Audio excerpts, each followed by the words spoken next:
কিছু বলতে চাস? আমি কিছু বলতে চাই না, চল এখন।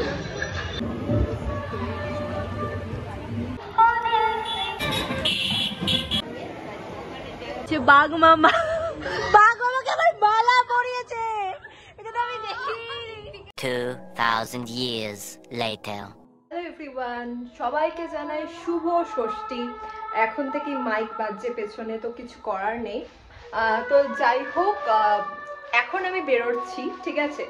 আমি একটা রেস্টুরেন্ট আর ক্যাফেতে যাব খেতে, তারপরে আমি শ্রেয়ার সাথে বেরাবো। তারপরে তোমাদের সাথে পুরোটা আমি শেয়ার করবো যে কোথায় কোথায় ঠাকুর দেখছি বা না দেখছি।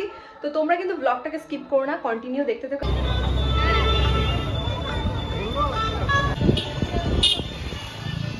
খেতে গেছি ভীষণ, আই এম সরি ভাই, আমি লেট করে ফেলেছি। সরিতে হয় না, এটা কি করতে হবে? হামতে না, আমি চাই না।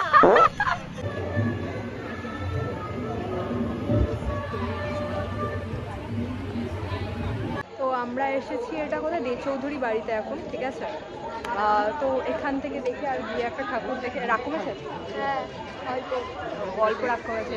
ওর পুরো কথা মতন চললে পরে আজকে মানে এইটুকুনি টাইমে তবেই ও রাখুন, তাছাড়া কম না।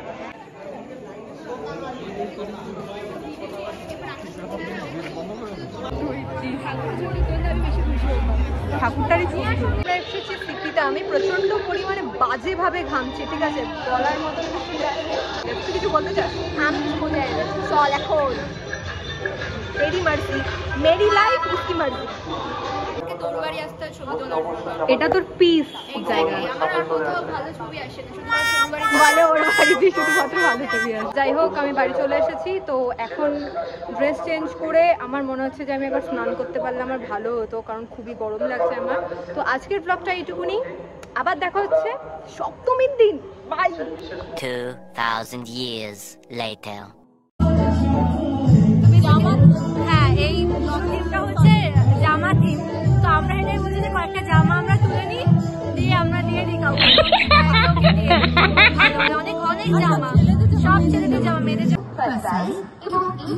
এবার যাচ্ছি অনামিকার পাড়ার ঠাকুরটা দেখছি। আমরা বুঝতে পারছি ভিড় নেই, কিন্তু অনেকক্ষণ ধরে দেখছি বাঁশি বাজাচ্ছে। তো ওকে বলছি সেটাই যে তোর পাড়ার ঠাকুরে যদি আমাদের বাঁশি বাজিয়ে বার করে দেয় তাহলে দেখছি।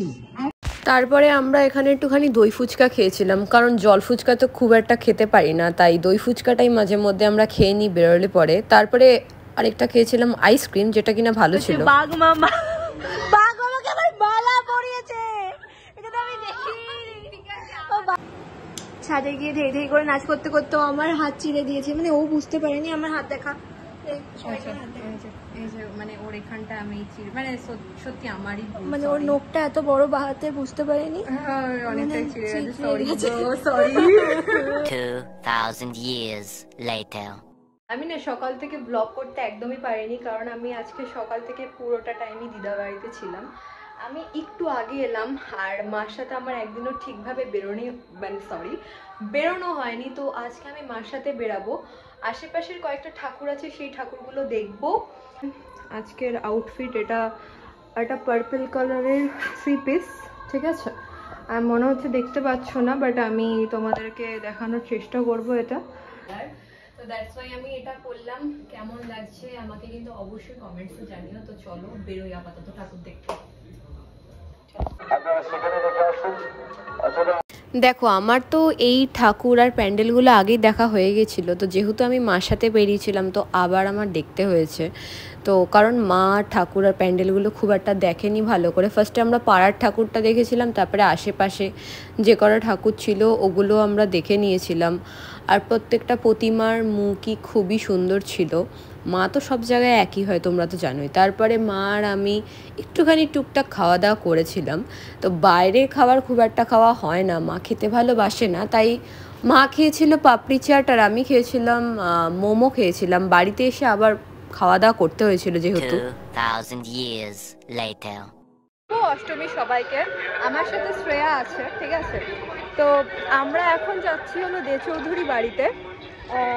দেখো, যাওয়ার বেসিক্যালি খুব প্ল্যান ছিল না বলতে গেলে। আমি ওকে কালকে বলেছিলাম রাতে যে যাবই না, বাট আমি জানি না, ওর মুড খুব ক্ষেপে আছে। তো এখন যাচ্ছি। টাকা সাজিয়ে ফেলেছি, এবার খুলছি প্লেটগুলো সাজাই। আর এটা হচ্ছে অর্ণবা,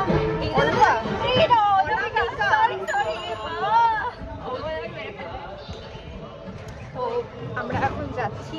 ওয়েদারটা সত্যি খুব ভালো, ভগবান আমাদের সাথে আছে যে ওয়েদারটা এত ভালো না, মানে গরমও না ঠান্ডাও না, বাট গরম ওই ভাবসা গরমটা নেই, যে রোদ ওই জিনিসটা একদমই নেই, তো খুব ভালো ওয়েদার। হ্যাঁ, তো গেট পড়ে আছে 500 ঘন্টা ধরে, জানি না কখন উঠবে। আমি আর অনামিকা এই গেট পড়লে আর খুলতে চাই না। হ্যাঁ, টোটোতে উঠে গেছি আর যাচ্ছি দে চৌধুরীর বাড়িতে। টোটোতে উঠে গেছি, আমি আর কিছু মাথায় আসছে না, কি বলবো আমি জানি না। আমাদের কেমন লাগছে বলো, জানাবে। হ্যাঁ, প্রত্যেক দিনের সাজটা কেমন হয়েছে সেটা কিন্তু অবশ্যই জানাবি। কোথায় যাবি? আচ্ছা আচ্ছা, ঠিক আছে। আর সাদাটা ওই যে হাই, এটা হলো পরের দিন সকালবেলা। আমি তোমাদের কিছু কথা বলি। ব্যাপারটা হলো যে আমি ঠিক মতন ব্লগ করতে পারিনি, মানে লং ভিডিও করার জন্য যে ক্লিপসগুলো নিতে হয় সেগুলো আমি ঠিকঠাকভাবে নিতে পারিনি, কারণ মানে অনেকটা এক্সাইটমেন্টও কাজ করছিল। মানে পুজোতে এত ঘুরে ফেলেছি এই বছর সত্যি কথা আমি জমিয়ে ঘুরেছি যাকে বলে। আমার এই বছর পুজোটা বেশ ভালো গেছে। তো আমি ভেবেছিলাম ঠিকঠাকভাবে ব্লগ করবো, বাট পারিনি। বাট হ্যাঁ, আমি কিন্তু চেষ্টা করেছি যে প্রত্যেকটা শর্টসে ভালো মতন তোমাদের সাথে সব কিছু দেখানোর, শেয়ার করার। তো তোমরা প্লিজ আমার পুজোর প্রত্যেকটা শর্টস দেখো পারলে, ওখানে আমি কোথায় কোথায় গেছি না গেছি তোমরা দেখতে পারবে। আর আমি ষষ্ঠী, সপ্তমী, অষ্টমী এই 3টে দিনের ব্লগ তোমাদের সাথে যতটা পেরেছি ছোট ছোট করে শেয়ার করেছি। বাট তারপরে গিয়ে আমি আর ভিডিও করিনি বা করতে পারিনি কোনো রিজনের জন্য। তো প্লিজ আমাকে একটু ক্ষমা করে দিও, ঠিক আছে? তো মানে আমি ঠিকঠাকভাবে করতে পারিনি ভিডিও শ্যুট। তো যাই হোক, আমি চেষ্টা করব নেক্সট টাইম দিয়ে তোমাদেরকে আরও ভালো ভালো ভিডিও দেওয়ার। আর তোমরা প্লিজ আমাকে বেশি বেশি করে সাপোর্ট করো, যেন আমি আরও ভালো ভালো ভিডিও তোমাদের সামনে নিয়ে আসতে পারি। তো সবাই খুব সুস্থ থেকো, ভালো থেকো। আর পুজোর পরে শুনছি যে অনেকেরই সর্দি কাশি লেগেছে, ঠান্ডা লেগেছে। তো সবাই খুব ভালো থেকো, সুস্থ থেকো, ঠিকঠাকভাবে নিজের শরীরের দেখভাল করো। তো এটাই বলবো। সামনে আবার কালী পুজো আসছে, তার জন্য সবাই কিন্তু সুস্থ থেকো, কারণ আবার ঘুরতে হবে। দুর্গাপুজোর পরে কালী পুজো, আর কালী পুজো আমাদের এখানে বেশ বড়সড় করে হয়। তোমাদের সাথে আমি অবশ্যই ব্লগে শেয়ার করব কোথায় কি যাচ্ছি না যাচ্ছি, এটা প্রমিস। আমি কালী পুজোতে খুব ভালোভাবে ব্লগ করব। তো তার জন্য আমার ভিডিওগুলো তো দেখতে হবে নাকি। আর guys please subscribe my channel. তো আজকের জন্য টাটা, আবার দেখা হচ্ছে তোমাদের সাথে নেক্সট একটা ব্লগে। বাই।